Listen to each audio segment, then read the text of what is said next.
because they didn't have money like him. They was doing a lot of front and profiling, whatever, but they didn't have money like him. Right. He was giving it up. Ray was not cheap to dudes or to girls.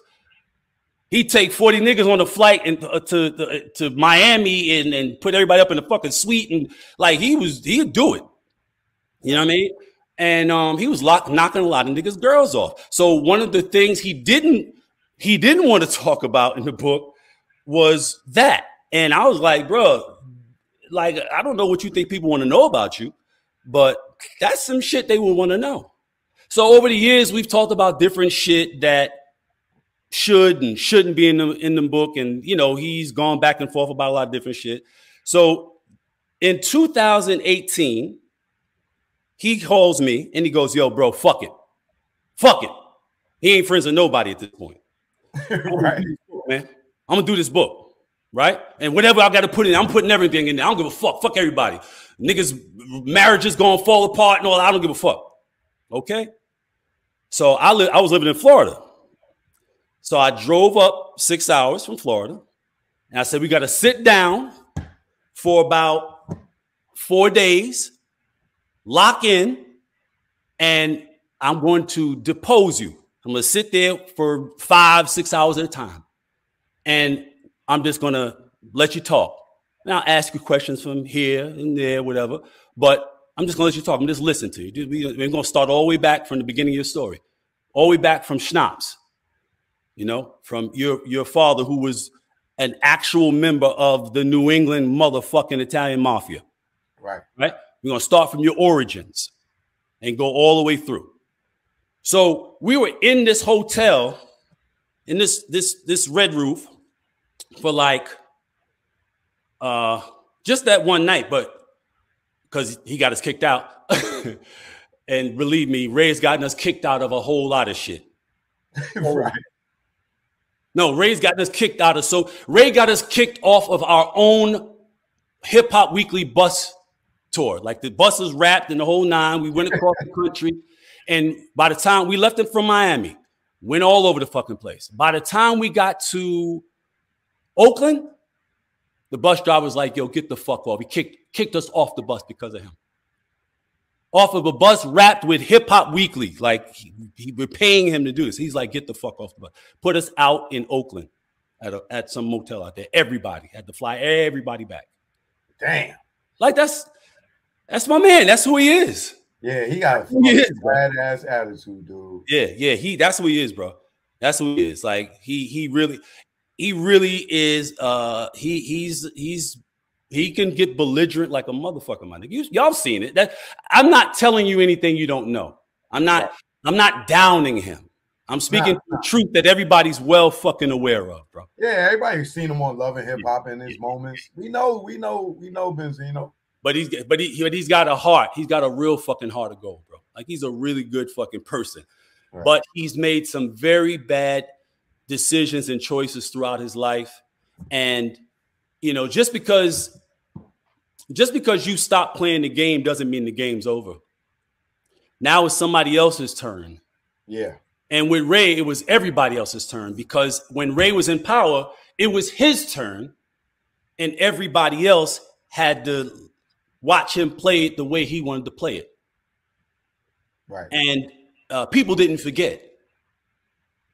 You know what I mean? So when he hit his rough patches, he didn't have really not too many places he could lean to, because he created, because of that explosive fucking anger that gets ahead of his brain often, he burned so many fucking bridges that he didn't have no which way to go. And that's why he was so ready to do that. That's why he was so ready to blow that book. And what's crazy is he just called me last week. I was in Miami last week. He just called me last week and said, yo, I'm ready to do this fucking book.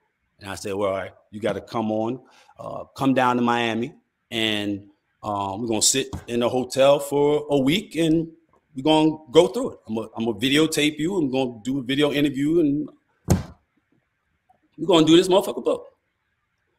This was last week. This was Wednesday. So every couple of years, he gets pissed off and he decides he's going to do this book, this tell-all book, and he's going to blow everybody's shit up. So that's what we were on that time in 2018. He was ready to blow everybody the fuck up. And then he gets us kicked out the fucking hotel. Now, wait, explain the getting kicked out the hotel incident. It's like that shit's happened to 10 million motherfucking niggas. Niggas that act like they fuck. Niggas know goddamn well niggas been put out of fucking hotels because checkout is at 11 and a nigga's still in the motherfucking room at 2 o'clock in the goddamn afternoon talking about they getting ready to leave. I'm getting ready. Come on. Everybody been through that shit.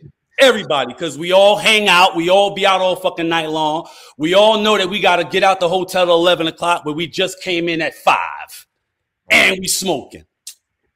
Okay, now, do not get mad at me for this question, but nigga, why the fuck did Benzino say, if we was a white couple, John and Bill, y'all wouldn't be doing this? Wait, I didn't watch the whole video when you sent it to me just now. I didn't watch the whole video, so I don't know.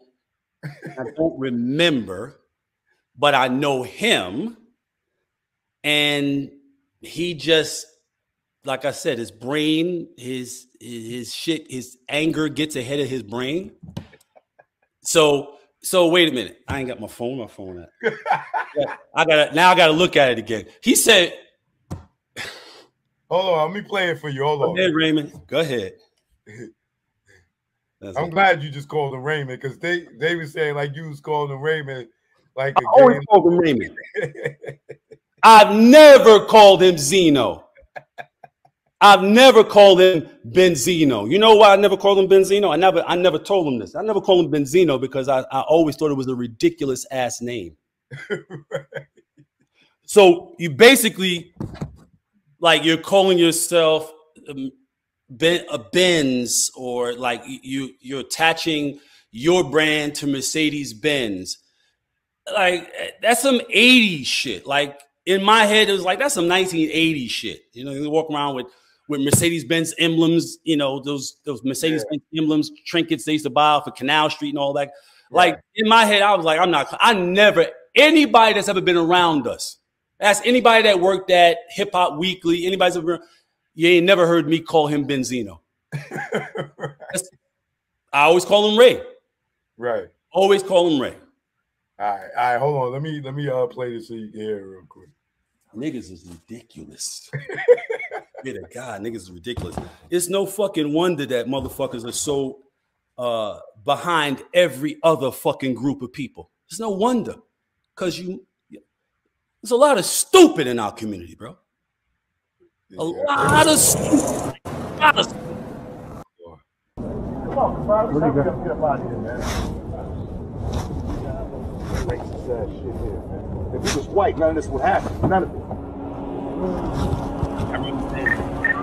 But if we was white, you can best believe none of this would be happening. This wouldn't be happening at all. If we was a white couple, John and Bill Summerfield, this would not be happening.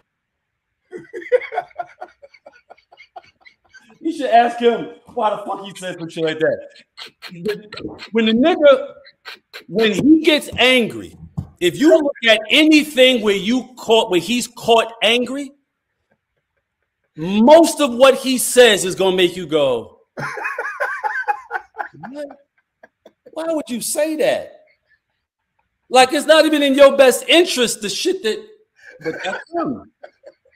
Anybody that knows him, if y'all watched him on that show, and I never watched that show. Ever. Never once had ever watched that show.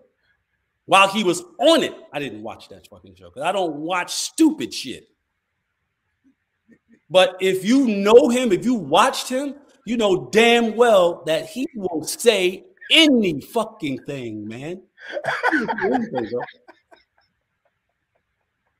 I love him to death, but for those who appreciate the hidden and the unhidden, every turn in the road.